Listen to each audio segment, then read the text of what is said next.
UFC on Fox analyst, as well as a former bantamweight champion of said sport, right here in the Rich Eisen Show studio, Dominick Cruz. Good to see you, sir. You too. What do you think about this fight that's going down this weekend? What do you think? Which one? Well, okay. The fight. The main Jones. event, Jon Jones, Daniel Cormier. That fight, yes. Well, I have I'm really interested in it myself. Obviously, I'm in the sport, but I also know these guys personally. Like, I can remember going to specific camps out in Pennsylvania and seeing Jon Jones before he was Jon Jones, training alongside him and seeing him, just his mentality. And he's just an extremely competitive individual. He legit, I was doing pretty good in practice, and I was sparring real well and having a good day. And he literally came up to me after my sparring round and was like, "Come on, let's go some rounds." And he's like, pushing me, like wanted to go with me, and he's just such a competitive individual that it doesn't matter weight class. He just wants to learn. How many pounds do you give up to? Yeah, I mean, I told him that. I was like, dude, I just sparred 5 rounds. Like, you're 230 pounds. I'm not trying to spar with you right now, man. Get away from me. You're huge. Yeah, right. And he didn't know me, and I didn't know him. And this was back when I was in the WC. But I just remember that's my first account with Jon Jones, and he didn't care about trying to beat me up or me beat him up. It was about learning. He wanted to flow with me and feel what I did because I was having some success in the room. And this is his mindset. He's a thinker. He's a learner. And his mind's not closed off to anybody, and that's what makes him good. Well, some would say, based on what's going on with him in his life, he doesn't think I like the way you put that. Or well properly, said. Dominic. Well, we're talking about mixed martial arts and fighting. So maybe he thinks clearer about havoc than he does about things to keep him out of it. Interesting. Right. So what happens, do you think, on Saturday night when these guys get in the octagon together? Well, this fight is I'm hoping it goes to the a third fight. I would like to see DC go out there and see a rubber match out of this, but this is a hard fight. You got Jon Jones, who's so long that his range is almost like an extra weapon. So now, while most people, you just have to get past their hands to get in the pocket, you have to get past Jon Jones's hands, his feet, which are his kicks, his knees and his elbows. But his knees and his elbows are longer than most people's legs and arms. So now he's almost got twice the amount of range on his weapons than anybody else. So it's harder to get into the pocket where DC has to be. That being said, range is the key to this fight. DC's got to keep Jon on his heels. If he doesn't keep him on his heels, it's a rough night for DC. The problem is, to keep Jon Jones on his heels, you have to get through his elbows and his knees after you get through his hands and his kicks. So there's double penetration of layers of defense, of offense of Jon Jones that you got to get through just to get to the pocket to wrestle him, which is where Daniel Cormier will find his success, in my opinion. Well, Dominick Cruz here on the Rich Eisen Show. Do you think that Cormier's in a no-win situation? Definitely not. Definitely not in a no-win situation. Well, because if he wins, that's, you should beat somebody who hasn't fought in 15 months. And if you lose, his legacy is now basically branded by Jon Jones. That's actually a fair statement, except the fact that you have to think that Jon Jones is already perceived highly by most as the actual champion because DC earned it while Jon Jones got it revoked. Yes. Because of himself. So Jon Jones got himself in trouble. They took his belt. DC comes back and he wins the belt. So now everybody says, well, you didn't really beat Jon Jones, though. You lost to the actual champ. And so this is the argument that it's created. Sort of the way that when NBA teams won their titles while Jordan was playing baseball. There you go. And people, there's always like an asterisk, kind of like, right. What if Jordan came back? And so this takes away that asterisk. And I think that's the motivation behind DC. Imagine being DC, beating everybody handily and smoking everybody really just. And then everybody says, but you're not the champ. You're not really that good. You lost to Jon Jones. It's like, you can't hear that if you're the champion. DC can't fathom that in his head, so he's got to face him. And honestly, this is the best way to face him. He's got momentum. He earned those losses back by getting 2 more wins for the title to prove to himself how good he really is. Now he gets to rematch Jon Jones, as Jon Jones has been on the outside just trying to gather himself together. So my question is, does the timeout help Jon Jones or hurt Jon Jones? And does the time with DC competing help DC or does it hurt DC? That's the real question. Who's more fresh going into this fight? For me, I've been out for up to 3 years at a time. Yes. And coming back from that was actually one of the best performances in my career, which actually I thought would be different. I thought it would be worse.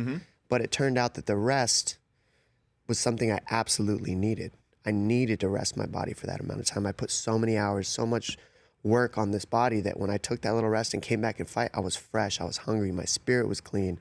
I was just ready to go. And I'm curious if this is what we see out of Jon Jones. I mean, you're going to see a sharp guy. Not to mention how hungry and angry he is of all the buildup over the years. Everything DC's saying while he's watching the guy that he can't stand win the titles that he believes he deserves. I've also been there. It's tough. I bet, and I want to talk about where you are as a fighter for the moment, but you're here as a member of the paparazzi, so I'm picking up what you're putting down, which is you're not going to make an actual prediction on this fight. Well, I can't make a prediction on this fight. But I'm trying to also put together the breadcrumbs to make a loaf here. Okay, well, what we got? What you got? Well, I mean, you're saying that the rest is going to help Jon Jones. I say that's a question. Okay, no, I'm putting words in your mouth. Let me do that. Brockman, you can help me if I'm correct in this. All right, that the rest is going to help Jon Jones. He did say that, and that there's 2 layers of Jon Jones' offenses. Sorry, well, it was offenses. I guess that Cormier's got to get through. Correct. So technically that would make it defense, though. It would be defense, then I suppose. Right. Could be either. I'm the one doing the mouth word putting into thing. Yeah, I'm just going to quiet down. This is I shouldn't talk to somebody who can actually come across the desk at me, right? But you seem very calm and relaxed. I mean, you got no worries, man. He's a deadly I know weapon. who you are. Yeah, I've seen you. Probably got one good spear tackle in you. I would give you from all the football you covered. So 2 things: if you do decide to stand up and get crazy, I know a good pivot in that you'd fly through the TV, and I wouldn't even have to touch you. So I'm really not worried about any hostilities by you. You look at me right now, sitting here behind this desk, and you say this guy's got a good spear tackle in him. 1. You've had a lot of coffee. You've been sitting here for who knows how many hours. You got a lot of energy built up. This sounds like that line from that sounds like the line from Midnight Run. He's sitting there. He's got coffee breath. He's got BO. I didn't say BO. I mean, it's cool in here. So You're good. I'm trying to figure out. So you're all right. It's gonna. But you also said you'd like to see a 3rd fight between these guys. Well, that's the thing. This is a real issue. I mean, these guys can't stand each other. Daniel Cormier's got the wrestling accolades. He had a fight in his hands. He had the fight in his hands. He was competitive in the fight with Jon Jones. But then towards the last 2 rounds, Jon Jones just edged it out with his championship mentality, his intelligence. I mean, the guy's got ring generalship, and he also understands how to push past exhaustion to another level. And really, I think that some of the damage that Cormier took to the body in the early rounds wore on him through the fight. I know DC well enough to know that he believes he can minimize that damage in the first couple of rounds of this fight, keep Jon Jones moving backwards, get in the pocket, out-wrestle him, mix in his boxing, and do a better job economically in this matchup so that he can go out there and get a decision. I think DC has a better chance of getting a decision. Jon Jones has a better chance of getting a finish. But regardless, this is easily one of the most competitive fights of the year. Okay, I want to take a 60-second break and come back and talk about McGregor and Mayweather with you. Got to do it. Okay, and then find out what's going on with you as a fighter, whether we're going to put that microphone down and see this. Never really goes down. What do you mean? Well, I mean, look at McGregor. Where's his microphone right now? Oh, it's definitely in his throat. I agree with you. That's the life we live. In between his temples. Attaboy. Okay, Dominick Cruz back in 60 seconds here on The Rich Eisen Show. Second segment here with Dominick Cruz, who will be doing commentary for UFC 214 this very weekend. The Honda Center is the site of UFC 214. And I want to talk with you, however, about McGregor Mayweather. And the television-only segment about 15 minutes ago, you talked about how this is a great time to be in your business because the conversation for the last several years has been, can MMA overtake boxing? And now here you have the biggest star the MMA has ever turned out, and I think you can easily say that about Conor McGregor. And you can't deny it. And you could even throw Ronda Rousey in that mix. So what Conor McGregor? Easily. Okay, right? And this is not a gender thing at all. I mean, Ronda Rousey is a tremendous star. It's just real. Correct. It's just and now real. Floyd Mayweather, who is, I guess you have to use pound for pound when you talk boxing and someone of his size. Yes, you do. Okay. As all-time great. Now they're going to go at it. So many people think McGregor has no shot. What say you? What do you think? Well, he definitely has more than no shot. You know, if I had to break down the analytics of this fight, I say yes. Mayweather is the greatest of all time. He's probably going to go out there and put a heck of a show on and smoke Conor McGregor. But the heart in me, the understanding of fighting, and me being an MMA guy myself, wanting Conor McGregor to go out there and make a point for us MMA fighters, I really know he has the gifts and the tools to get this done in the first 6 rounds. I give him about a good solid 6 rounds of real chance, and that's because of the power, the punch count that he chooses. But it's all going to amount to that because I've seen him get tired, Conor, where he just didn't use his punch count well, and he wore himself out, and then he got beat by Nate Diaz a while back in the UFC. But then he came back and got that loss back by beating that man. With Mayweather, you got to be careful not to punch yourself out. He's a defensive genius. He's the best defensive fighter we've ever seen in boxing, in combat sports, essentially. And this is where Conor can be exploited, in my opinion, by throwing punches at his arms, hitting him in the body, not really doing damage to Mayweather, while Mayweather lets you punch yourself out, and then he can gain momentum in the later rounds and with his defense and pot shot you in between. And why wouldn't Floyd let him try to punch himself out, Dominic? Because, I mean, we've seen it. Well, UFC, you're talking about how with MMA, how he has sometimes done that there. And that's a sprint compared to the marathon of 6 rounds of boxing. 6 rounds of boxing is an eternity compared. I'm just. Yeah. You gave that number. You're the one who chose that number, which is why I'm sticking with that. You got to be kidding me, right? I mean, does he have the endurance? How do you get that endurance up? Well, I'll be honest. The first 6 rounds will actually be when he should be winning. After that, if he doesn't knock out Mayweather in the first 6, from my opinion, from watching the analytics, it's going to be hard. I've fought pro boxers. By round 6, their economy, their energy usage is just different than ours in mixed martial arts. We're used to 5-minute rounds. They're used to 3-minute rounds. We have a 25-minute match. They have a 36-minute match. So things like this make a difference in the fight. There are less weapons being used. There are no takedowns being used. But I also assume that people are adding into the equation that Conor's going to hang on him, going to grab him, make it dirty. We've seen one of the best boxers of all time also, arguably, Bernard Hopkins, make a living off of grabbing people, boxing them, grabbing, boxing.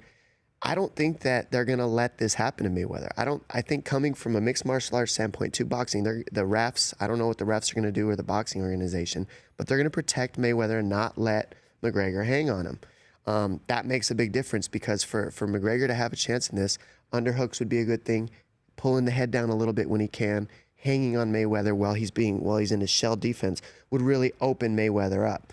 I don't know if they're going to allow that to happen. So this is another thing. Then you got McGregor's a little taller, and he will be heavier on that night. He's a big 55er. I'd say he'll probably have 10, 15 pounds on Mayweather on that night.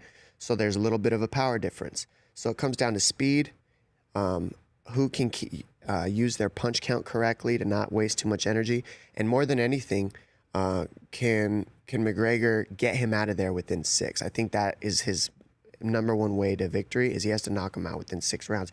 After that, I see Mayweather getting the edge and just start picking him apart from there after that. Dominick Cruz here on the Rich Eisen Show. Paulie Malignaggi, who sparred with him recently, said of Conor McGregor's power, he had good power, but not quote-unquote, oh my God power. Added that he definitely has a game plan that was quote-unquote particularly awkward. What do you make of that? Well, we're in mixed martial arts. Paulie Malignaggi's never faced a mixed martial artist. So when you face one, it feels unorthodox because we move differently. We have different understandings of setups, of reads, of defense. We don't look at boxing. When you talk about Floyd Mayweather, Paulie Malignaggi, they have a set of rules that they've stuck to in boxing since they were 3 to 5 years old. In mixed martial arts, all these rules that have built the combat sport of boxing go out the door, and we're rewriting them. And that's why it's the fastest growing sport in the world. Everything that is set to be known as the only way to do things in a combat sport of boxing, with your footwork, with your stance, with switching stance, with your defense, we're rewriting that. That can all be rewritten. And that's what this fight stands for, is that you don't have to just do this combat sport thing one way with one stance and one understanding. Everything is different. That's what makes mixed martial arts so great. Yeah, but this ring's square, man. You know what I mean? So yeah. they're in the world of boxing. Correct.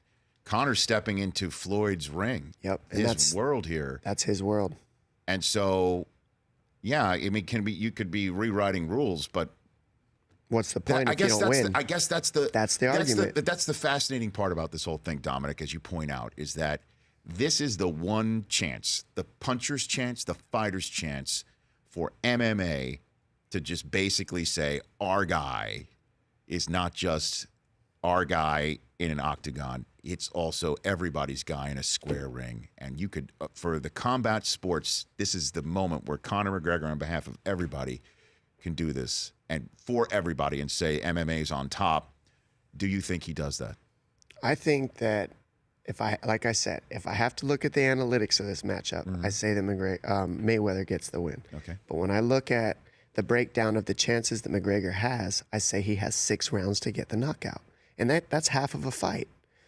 So I think he definitely can get it done. But you got to remember, too, that we're rooting for McGregor for bigger than just combat sports and mixed martial arts. I mean, this man is upset, and we've doubted him since the beginning of mixed martial arts to an extent. And every single time we've done so, he's come out and done something incredible.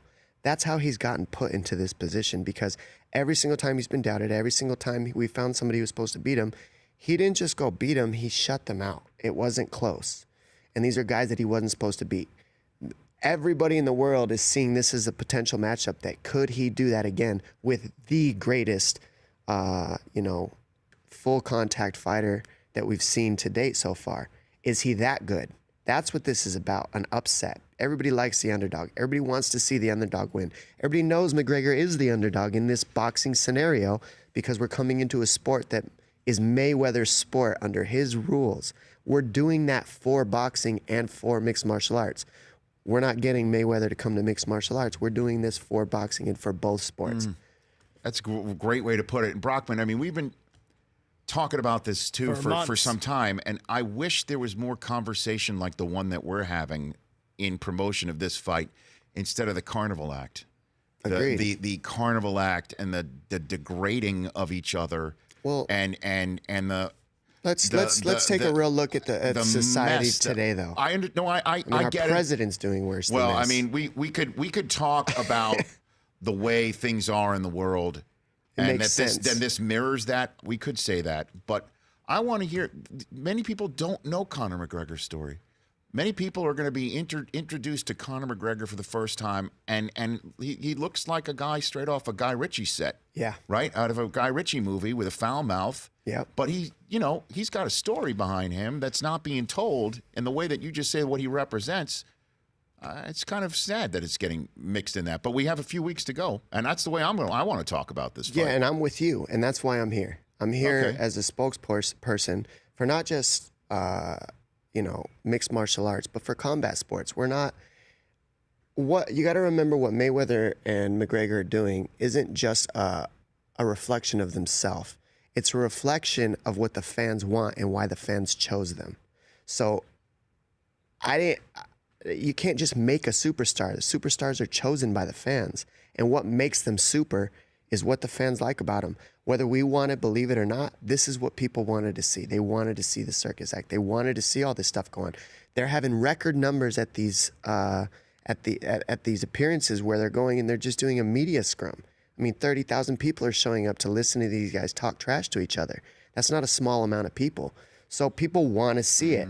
Does it make it right? Does it make it the way that we necessarily want the sport to be represented? Maybe not. But then you've got the real analytics behind it, which says they're driving the sales. But if you get down to the people that these two gentlemen are, I've sat and talked to Mayweather for 30 minutes in the locker room after watching him train live for an hour and a half. He didn't know. I was able to sneak into his workout and watch everything.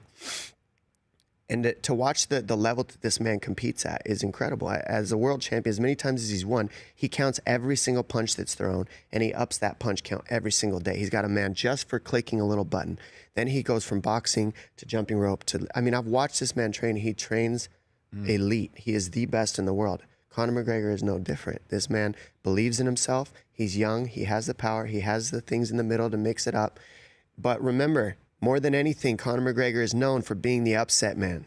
And that's what we're waiting to see. We are. That's what we're waiting to see. Boy, talking about it, I want it to be tonight. I know, me too. This has been fun. Oh. Before I let you go, what's going on with your fighting career? Yeah, I'm waiting right now on, I lost my title recently, and I'm looking to retain it. I'm ranked number 1 in my division. The current title holder hasn't fought since I fought him. He's got a back issue, and so he's hurt, and so I'm wishing him all the best. But, I hope he gets well so we can keep the division moving. If he can't come back and fight, I'd like to, interim belts are there to help promote the division and keep the division moving, he would still be the champion. But at least it kind of puts something out there. If he can't show up and fight because of his back injuries, I'm looking to fight TJ Dillashaw for an interim title, keep the division moving. He would still be the technical champion. Right. But then we'd have another, it would bring the elevation of the fight up for me and TJ if we fought for an interim title, and me and, or, you know, whoever would get the belt, which would be me, and Cody when we rematch. Yeah, Garbrandt. And Garbrandt, and then it would be built. But right now he's hurt. I'm waiting on him to fight. Why would I fight more than the 25-year-old man with the title when I'm 32 with 6 world titles? I'm waiting on the title. I'm fighting up in the division, not down, so I can't wait to fight for the belt again. This has been awesome, Dominick. Come back. We'll have you back anytime you want, certainly before the big fight. Yeah, certainly, please. I'd love it. Let's do it. Thanks, Rich. Dominick Cruz here on The Rich Eisen Show. The Rich Eisen Show, weekdays at noon Eastern on radio stations across the country and audience. If you like that video, be sure to download our app, and I'll be